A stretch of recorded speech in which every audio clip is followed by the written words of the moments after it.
ਧੰਨ ਵਾਹਿਗੁਰੂ ਸਾਹਿਬ ਜੀਓ, ਜੋ ਪ੍ਰਾਨੀ ਮਮਤਾ ਤਜੈ, ਲੋਭ ਮੋਹ ਅਹੰਕਾਰ, ਕਹੋ ਨਾਨਕ ਆਪਨ ਤਰੈ, ਔਰ ਨ ਲੇਤ ਉਧਾਰ। जो प्राणी ममता तजै, लोभ मोह अहंकार, कहो नानक आपन तरै, और न लेत उधार। वाहिगुरु जी का खालसा, वाहिगुरु जी की फतेह। साड़ी जिंदगी के नित के वरतारे विच ये गल असीं आम देखते हाँ। जे किसी भांडे विच कोई वस्तु पाउणी होवे तां जरूरी है पहला भांडा खाली होवे। अमृत बाणी का पावन वचन भी है, वस्तु अंदर वस्त्र समावै, दूजी हो गए पास। पहली वस्तु कढ़ के वखरी करनी पैंदी है कि दूजी वस्तु तां समा सकती है। आपां वेखने हज़ारां लखां लोग धार्मिक दुनिया विच रब्बी इबादत करते हैं, पर फिर भी जब सतगुरु निर्णय दिंदे ने निर्णय गुरुदेव का यह हुआ भी कोटन में नानक हो नारायण के जीत। करोड़ों विचों कोई विरला होगा जिसके चित्त विच निरंकार होवे। इतनी दुनिया इबादत करती है, अंदर क्यों नहीं बसता? उसका कारण है असीं जीवन का भांडा खाली नहीं किया। जिस दिन खाली करके गुरु को बेनती करांगे, वो जरूर साडे ते रहमत करते हैं, साडे जीवन विच रब्बी गुणां दा निवास होता है। दूजी बेनती करां, ये गल भी सानू जिंदगी का अंग बना लेनी चाहिए है। जितने भी अवगण ने वो अपने आप का भी नुकसान करते हैं ते दूजियां का भी नुकसान करते हैं।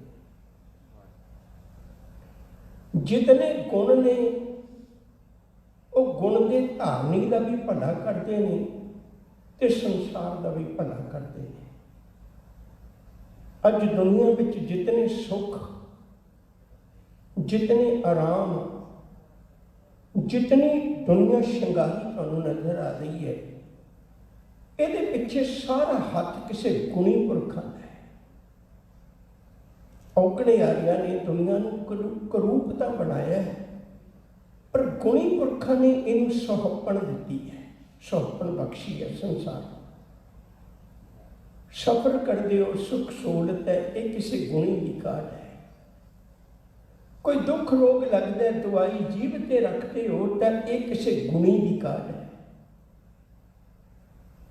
कोई जिंदगी का पक्ष ले लीए, गुणी मनुखा ने संसार की झोली च बहुत कुछ पाया।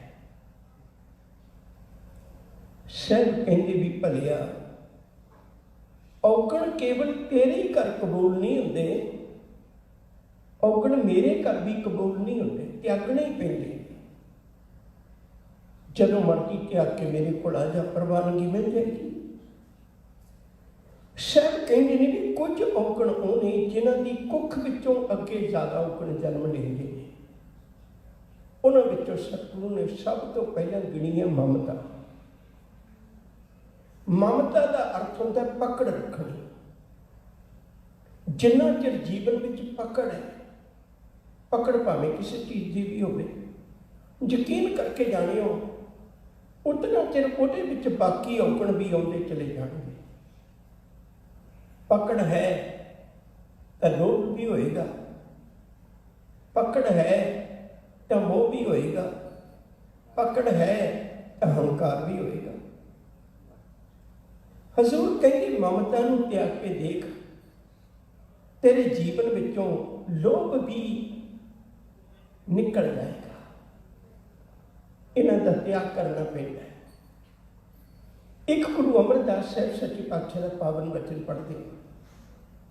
देखो असी जिंदगी च आम करके विचारने, असी गल किहदी मनते हैं? जिहदे तो प्रभावित होइए उसे की गल मनते हैं ना। जिहदा तो प्रभाव ना होवे, जिहदे नाल प्यार ना होवे, स्नेह ना होवे, नेड़ता ना होवे, तो उहदी गल दी परवाह भी नहीं करते। हजूर कहेंगे तेनों गुरु चंगा ही जान लगना जिस दिन तू अपने जीवन विचों लभ लोभ नूं कटेगा, वरना तेनों गुरु चंगा नहीं लगना। ये गुरवाक भी तुसीं नित दिहाड़े रसना सुची करते होवोगे। अपनी लभ लोभ जीवन विचों जदों निकल जाए उदों सतगुरु आखते ने, कहते उदों तेनों गुरु प्यारा लगना है। भगतां की चाल निराली, चाला निराली भगतां केरी, बिखम मार्ग चलना, लभ लोभ अहंकार तज तृष्णा, बहुत नहीं बोलना, आही तो चाल निराली है। मैनू माफ कर दिओ, असीं कई बारी ऐसा भुलेखा खा जाते हैं, कोई पिछले पैरी जाते रहे, पिठ नहीं की, उस पिठ की गल नहीं है। आ निराली चाल है, ये निराली चाल चलनी बहुत औखी है। पिठ पिछे तो मैं तुर जाना, तुसीं भी तुर सकते हो, भी गुरु वाल पिठ नहीं करनी, ये गल नहीं है। गल विचों आ सी भगतां की चाल निराली, चाला निराली भगतां केरी, बिखम मार्ग चलना, लभ लोभ अहंकार तज तृष्णा, बहुत नहीं बोलना, खन्नियो तिखी बालो निकी, एट मार्ग जाना, गुर प्रसादी जिनी आप तजिया। बस आ पकड़ छड़ दी, गुरु की कृपा का सदका पकड़ छड़ दी। उन्हें अपने जीवन में इस गल को धारण कर लिया। सहबागते ने गुर प्रसादी जिनी आप तजिया, हर वासना समानी, कहे नानक चाल भगता, जुगो जुग निराली। उन्होंने गुरु के नाल प्यार बढ़ना है, उन्होंने मालिक नाल नेड़ता बढ़नी है। जिन्हें अपने जीवन में तो ये त्यागया, ये निराली चाल है। ये औगण त्यागने बड़े औखे ने। जिंदगी बंदे की लंघ जाती है, सिर्फ 5 औगण ने, प्रमुख तौर पर 5 विकार ने। जिंदगी लंघ जाती है, इन्हां 5 नाल लड़दे हैं। मन लो आपां भी किसी बंदे की उम्र 70 साल होवे ते 70 साल विचों 10 साल उहदी अज्ञानता दे कढ लईए, फिर भी उहदे कोल 60 साल ने। 10 साल होर कढ लईए, 20 साल कढ लईए, 50 साल ने। 10 साल विच एक औगण काबू करना है ते बंदे की जिंदगी लंघ जाती है। काबू तो की करना है, जदों आ उम्र आ जाती ना, इहदे च सगों ममता ज़्यादा पकड़ बन जाती। हजूर ने बड़ी प्यारी दात बख्शी है। मालिक जी आके कहते भलिया अपने जीवन विचों इन्हां चीज़ों का त्याग करके देख, फिर तू मालिक ने नेड़े हो जाएगा। लोभ नूं छड्ड के देख, शांत करना चाहेगा, इन्हें शांत नहीं होना, जिंदगी पर इन्हें शांत नहीं होना। लोभ की अवस्था ऐसी। एक छोटी जी गाथा कमां ताकि गल पकड़ विच आ जाए। पुराने समय दे विच पढ़न दा ते अज वर्गा सिस्टम नहीं सी।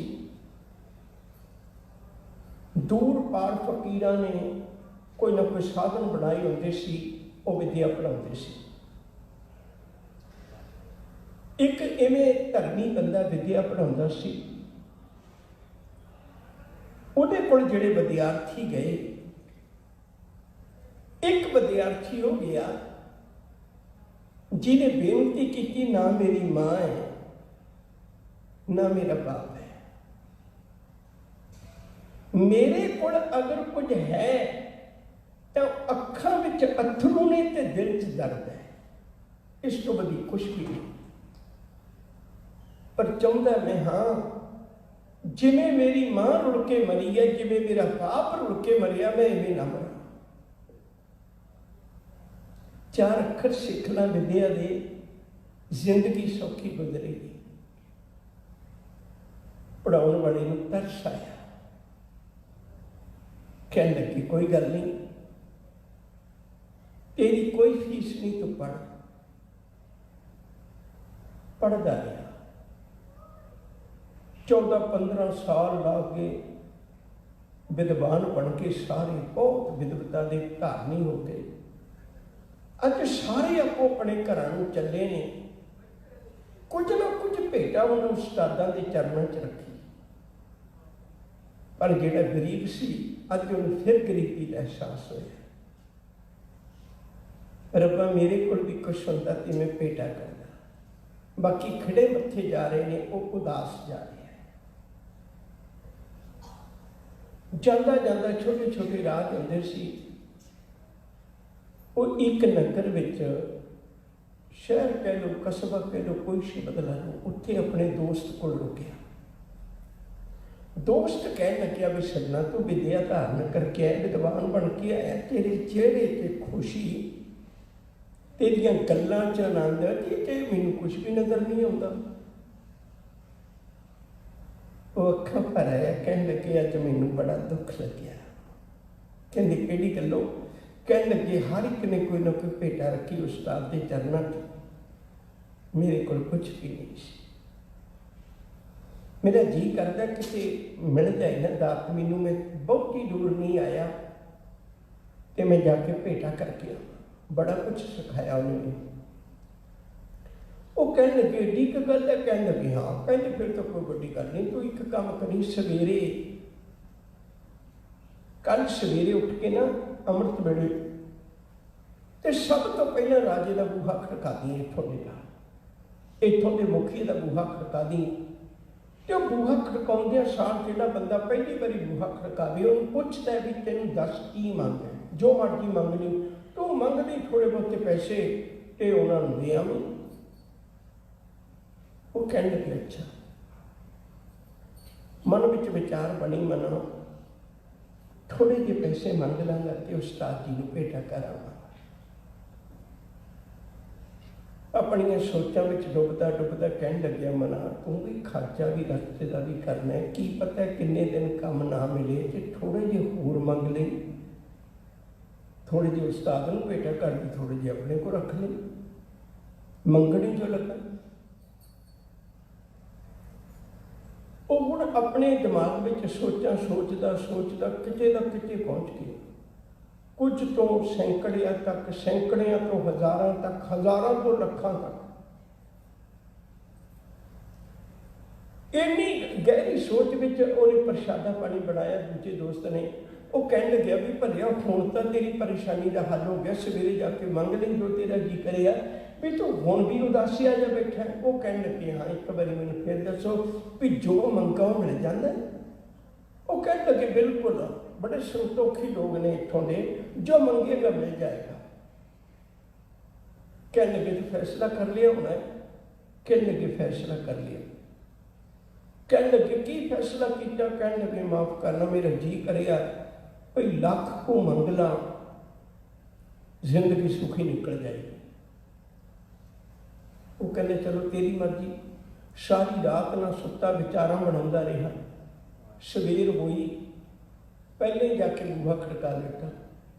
मुखिया, उस इलाके का मुखिया बाहर निकलिया, जी आया किवें आए हो दसो। कह लगे बई मैं सुनिया तुसीं मूँह मंगवी मुराद देंदे हो। कह लगे हाँ मंगो, की मंगना? कह लगे मैनू रात लख का फैसला करके हटिया सी। कह लगे मैनू 5 लाख चाहिए ने मोहरा। वो कह लगे कोई गल नहीं। कह लगे 5 लाख नहीं गलती होगी, मैंने 10 लाख चाहिए ने। वो कहना भी कोई गल नहीं, तू शायद मैं फैसला कर लिया। वो कहना 10 लाख नहीं, तू एक काम कर सकना। वो मुखिया कह लग्या भी मैं बगीची च थोड़ा समय घूमना है, तो मैं जो 5-4 बारी घूमना है, तू उन्ना चीज फैसला कर लिया, आराम नाल फैसला कर लिया। उन्हें अजे एक ही गेड़ा लाया, कोल चला गया, कहना माफ करना मैं फैसला कर लिया। कहने की कर लिया? कह लगे तू इवें जिस हालात में खलोता है, इसे हालात में राज भाग मेरे हवाले कर। कह लगे ठीक। तेरे हवाले कर दियाँगा।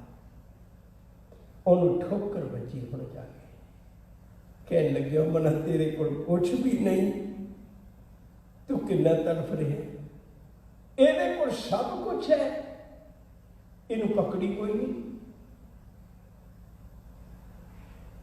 ਅੱਖਾਂ 'ਚ पानी आ गया, कहन लगे इन्नी विद्या पढ़ के भी तू की खटिया मना। हथ जोड़े कहने बस कुछ नहीं चाहिए, गुण सीख गया जी तेरे कोलों, रह सारा कुछ होवे सब कुछ, पर जुबान एक कबे पकड़ ना होवे, जुबान एक कबे कबीर मेरा मुझ में किश नहीं, जो किश है सो तेरा, तेरा तुझको सौंपते क्या लगे मेरा। मन विच भावना इहो ही होवे, मैं ना ही कछ हौ ना ही कछ आहे ना मोरा, औसर लज्जा रख लो सदना जन तोरा। मन विच भावना इहो, सच करके जानियो लोभी बंदे का वसा नहीं किया जाता। साहिब का पावन वचन, लोभी का वसा न कीजै जे कपा वसा। जामृत बाणी का वचन है बड़ा प्यारा, जो कुकर हरकाया धावे दैंत सजाए, लोभी जंत ना जानी पख अपख सब खाए। जिमें हलकिया पिया कुत्ता हर रिश्ते नूं भुल जाता है, अपने मालक के परोपकारां नूं भी भुल जाता है, लोभी बंदा परोपकारां नूं भी भुल जाता है। निक्की जी गल कह के आपां शब्दां दे अर्थ करिए, मन विच विचार बनाए कि ध्यान नाल जदों कोई भी बीमार हो जाता है तो उन्हें खून की लोड़ होवे ते दूजियां दे कोल खून लैके दिता जाता है, ब्लड किसी को लैके दिता जाता है। हजे तक मनुख ये तकनीक पैदा नहीं कर सकिया भी मैं ब्लड अपना अपना ला,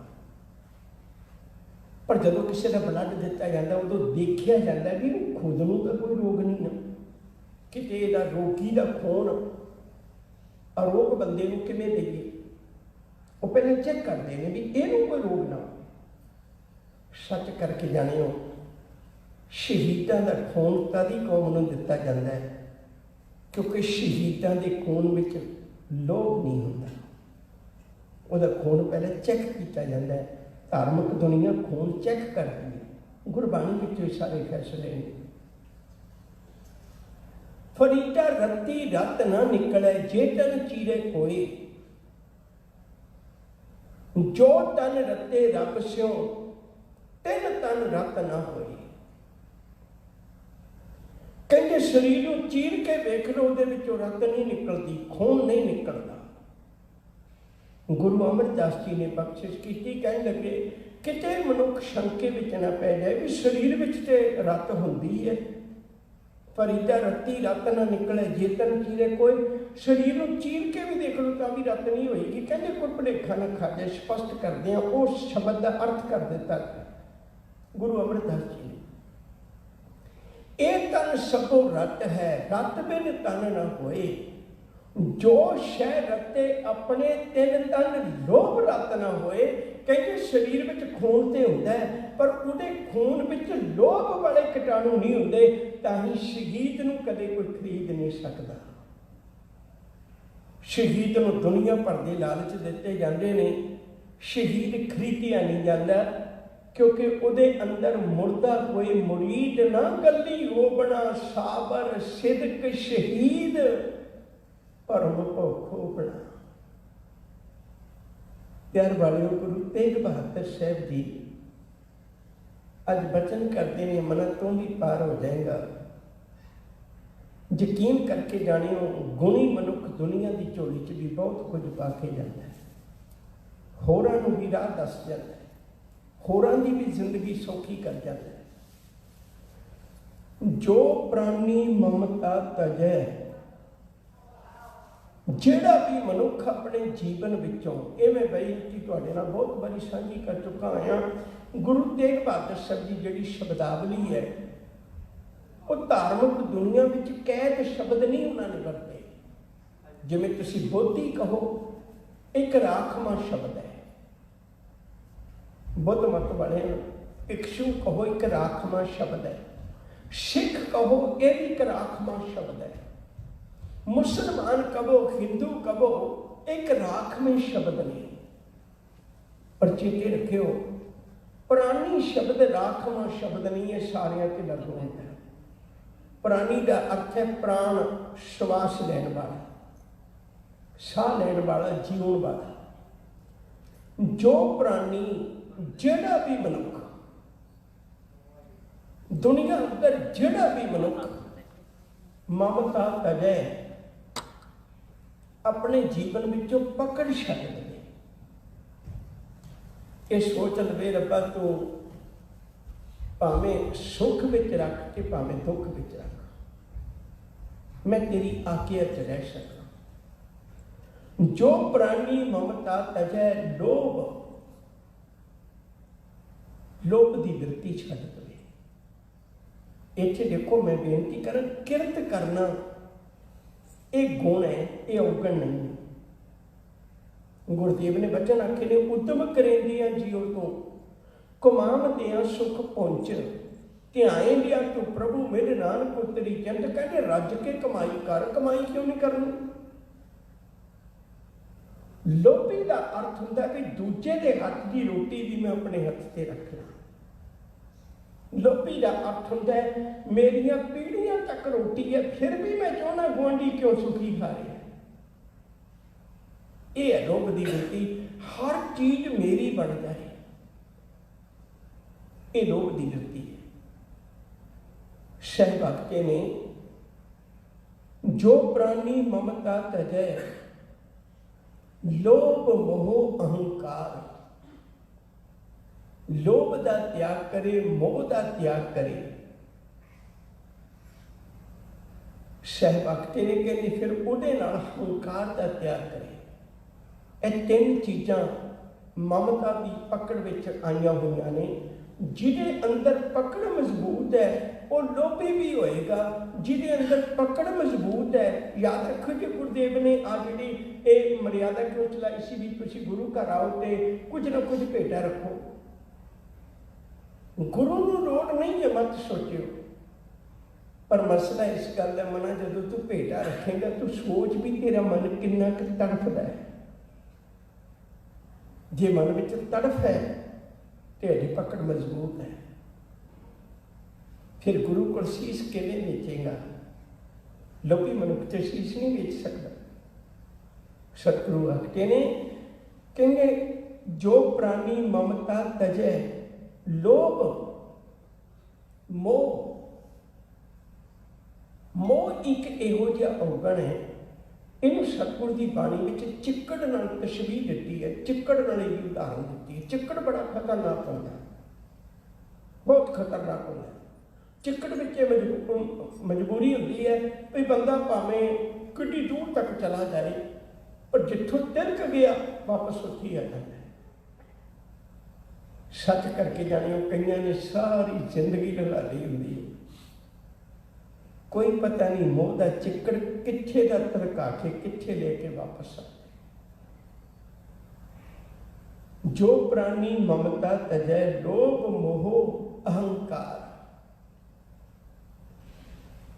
इन थोड़ी जी तवज्जो देके समझियो, मैं बेनती करनी चाहूँगा। साडे मनां च ये दिल दे विच अंदर वसी हुई गल हो सकती है। मना जे तू ममता ही छड्ड दित्ती, जे तू लोभ ही छड्ड दिता, जे तू मोह ही छड्ड दिता है, तो तेरे परिवार की जरूरत है। सानू कई बार इवें लग सकता है, पर सच करके जानियो, हंकार तक किसी की भी जरूरत नहीं है। हंकार तक किसी की भी जरूरत नहीं, बल्कि मैं बेनती करा, हंकार का रिश्ते तोड़ दिंदा है। आ जिहड़ा शब्द असीं पढ़ने हैं ना, अहंकारियां निंदका पिठ दे, ये अहंकारियां निंदका नूं पिठ रब दे दर ते नहीं मिलती, दुनिया च भी मिलती है। जिहड़ा बंदा हंकारी है उहदे नाल कोई संबंध नहीं रखना चाहुंदा, हंकारी बंदा नहीं चुकना चाहुंदा। सहभक्त ने कहते जेड़े मनुख ने जो प्राणी ममता तजै ਲੋਭ ਮੋਹ ਅਹੰਕਾਰ, ਅਹੰਕਾਰ ਨੂੰ ਵੀ ਛੱਡ ਦੇ ਮਨਾ। ਸਭ ਚੀਜ਼ਾਂ ਦਾ ਲੋਭ ਨਹੀਂ ਹੋ ਸਕਦਾ, ਸਭ ਚੀਜ਼ਾਂ ਦਾ ਮੋਹ ਨਹੀਂ ਹੁੰਦਾ, ਪਰ ਮੈਨੂੰ ਮਾਫ ਕਰਿਓ, ਹੰਕਾਰ ਹਰ ਗੱਲ ਦਾ ਹੁੰਦਾ ਹੈ। ਹੰਕਾਰ ਹਰ ਗੱਲ ਦਾ ਹੁੰਦਾ ਹੈ। ਇਹ ਤਾਂ ਮੰਗਤਾ ਬਣ ਕੇ ਵੀ ਹੰਕਾਰ ਕਰ ਲੈਂਦਾ ਵੀ ਮੈਂ ਇੱਕ ਫੋਨ ਕਰਾਂ ਇੰਨੇ ਡਾਲਰ ਇਕੱਠੇ ਕਰ ਲੈਣਾ। ਹਾਲਾਂਕਿ ਮੰਗਿਆ ਹੀ ਹੈ, ਪਰ ਮੰਗਣ ਨੂੰ ਵੀ ਇਸ ਢੰਗ ਨਾਲ ਪੇਸ਼ ਕਰਦਾ ਹੈ। ਗੱਲ ਗੱਲ ਵਿੱਚ ਆਹ ਦੁੱਖ ਤਾਂ ਮੈਂ ਸਹਿ ਗਿਆ, ਜੇ ਕੋਈ ਹੋਰ ਹੁੰਦਾ ਤੇ ਨਹੀਂ ਸੀ ਸਹਿ ਸਕਦਾ। ਹਰ ਗੱਲ ਵਿੱਚ ਇਹਦੇ ਹੰਕਾਰ ਛੁਪਿਆ ਹੋਇਆ। ਸਹਿਬਾਗਤੇ ਨੇ ਕਹਿੰਦੇ, ਜੇ ਤੂੰ ਲੋਭ ਤੋਂ ਰਹਿਤ, ਮੋਹ ਤੋਂ ਰਹਿਤ, ਹੰਕਾਰ ਤੋਂ ਰਹਿਤ ਜ਼ਿੰਦਗੀ ਗੁਜ਼ਾਰੇਗਾ ਨਾ, ਤਾਂ ਚੇਤਾ ਰੱਖੀ, ਕਹੋ ਨਾਨਕ ਆਪਨ ਤਰੈ, ਆਪ ਤਾਂ ਤਾਰੀ ਜਾਏਗਾ, ਆਪ ਤਾਂ ਆਪਣੀ ਜ਼ਿੰਦਗੀ ਸਫਲ ਕਰ ਹੀ ਲਵੇਗਾ, ਪਰ ਕੱਲੀ ਆਪਣੀ ਨਹੀਂ।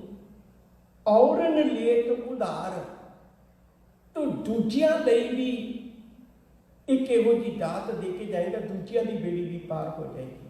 ਛੋਟੀ ਜਿਹੀ ਇੱਕ ਗੱਲ ਕਰਨ ਲੱਗਾ, ਫਿਰ ਇਸੇ ਗੱਲ ਬਣਾਓ। ਇੱਕ ਚੋਰ ਚੋਰੀ ਕਰਦਾ ਫਸ ਗਿਆ, ਅਦਾਲਤ ਵਿੱਚ ਖੜਾ ਹੈ।